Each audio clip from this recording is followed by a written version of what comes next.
Hello friends, ओम श्री गणेशाय नमः। जय श्री कृष्णा। आप सभी का स्वागत है आपके अपने यूट्यूब चैनल पर। फ्रेंड्स, आज हम आपको इस वीडियो में बताने जा रहे हैं कार्तिक मास महात्म्य के 26वें अध्याय की कथा के बारे में, जिसको सुनने मात्र से ही होंगी आपकी सभी मनोकामनाएं शीघ्र ही पूर्ण।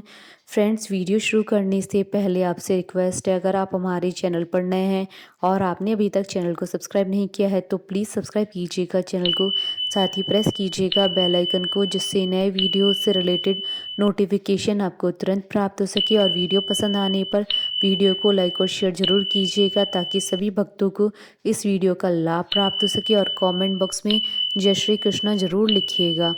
कार्तिक मास महात्म्य सभी प्रकार के विघ्नों का नाश करने वाले तथा सारी सृष्टि का पालन करने वाले श्री गणेश जी तथा ज्ञान के दाता देवी श्री सरस्वती जी तथा सब पुराणों के कर्ता श्री व्यास जी तथा श्री गुरुदेव जी के चरण कमलों में नमस्कार करके भगवान की श्रद्धा और भक्ति रस में डूबे हुए कार्तिक मास महात्म्य की कथा कहती हूँ। कार्तिक मास महात्म्य 26वां अध्याय प्रारंभ। कार्तिक मास महात्म्य का 26वां अध्याय श्री विष्णु की कृपा से आज तुमको रहा बताए।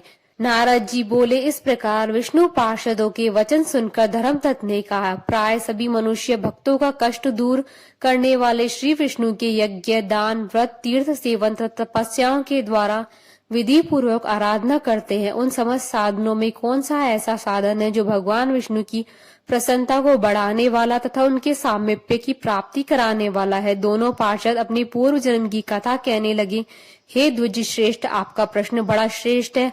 आज हम आपको भगवान विष्णु को शीघ्र प्रसन्न करने का उपाय बताते हैं। हम इतिहास सहित प्राचीन वृतांत सुनाते हैं, सावधानी पूर्वक सुनो। ब्राह्मण पहले कांचीपुरी में चोल नामक एक चक्रवर्ती राजा हो गए। उन्हीं के नाम पर उनके अधीन रहने वाले सभी देश चोल नाम से विख्यात हुए। राजा चोल जब इस भूमंडल का शासन करते थे, उस समय उनके राज्य में कोई भी मनुष्य दरिद्र, दुखी, पाप में मन लगाने वाला अथवा रोगी नहीं था। एक समय की बात है, राजा चोल अनंत शयन नामक तीर्थ में गए। वहां जहां जगदीश्वर भगवान विष्णु ने योग निद्रा का आश्रय लेकर शयन किया था, वहां भगवान विष्णु के दिव्य विग्रह की राजा ने विधि पूर्वक पूजा की। दिव्य मणि, मुक्ता, फल तथा स्वर्ण के बने हुए सुंदर पुष्पों से पूजन करके साष्टांग प्रणाम किया। प्रणाम करके ज्यों ही बैठे, उसी समय उनकी दृष्टि भगवान के पास आते हुए एक ब्राह्मण पर पड़ी, जो उन्हीं की कांची नगरी के निवासी थे। उनका नाम विष्णुदास था। उन्होंने भगवान की पूजा के लिए अपने हाथ में तुलसी दल और जल ले रखा था। निकट आने पर उन ब्राह्मण ने विष्णु सूक्त का पाठ करते हुए देवादिदेव भगवान को स्नान कराया और तुलसी की मंजरी तथा पत्तों से उनकी विधिवत पूजा की। राजा चोल ने जो पहले रत्नों से भगवान की पूजा की थी, वह अब सब तुलसी की पूजा से ढक गई। यह देखकर राजा कुपित होकर बोले, विष्णुदास, मैंने मणियों तथा स्वर्ण से भगवान की जो पूजा की थी, वह कितनी शोभा पा रही थी। तुमने तुलसी दल चढ़ाकर उसे ढक दिया। बताओ ऐसा क्यों किया? मुझे तो ऐसा जान पड़ता है कि तुम दरिद्र और गंवार हो, भगवान विष्णु की भक्ति को बिल्कुल नहीं जानते। राजा की यह बात सुनकर द्विज श्रेष्ठ विष्णुदास ने कहा, राजन, आपको भक्ति का कुछ पता नहीं है। केवल राजलक्ष्मी के कारण आप घमंड कर रहे हैं। बतलाइए तो आज से पहले आपने कितने वैष्णव व्रतों का पालन किया है? तब नृपश्रेष्ठ चोल ने हंसते हुए कहा, तुम तो दरिद्र और निर्धन हो, तुम्हारी भगवान विष्णु में भक्ति ही कितनी है।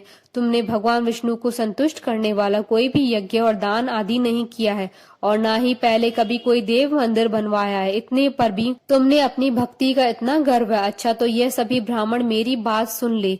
भगवान विष्णु के दर्शन पहले मैं करता हूँ या यह ब्राह्मण? इस बात को आप सब लोग देखें, फिर हम दोनों में से किसकी भक्ति कैसी है, यह सब लोग स्वतः ही जान लेंगे। ऐसा कहकर राजा अपने राजभवन को चले गए।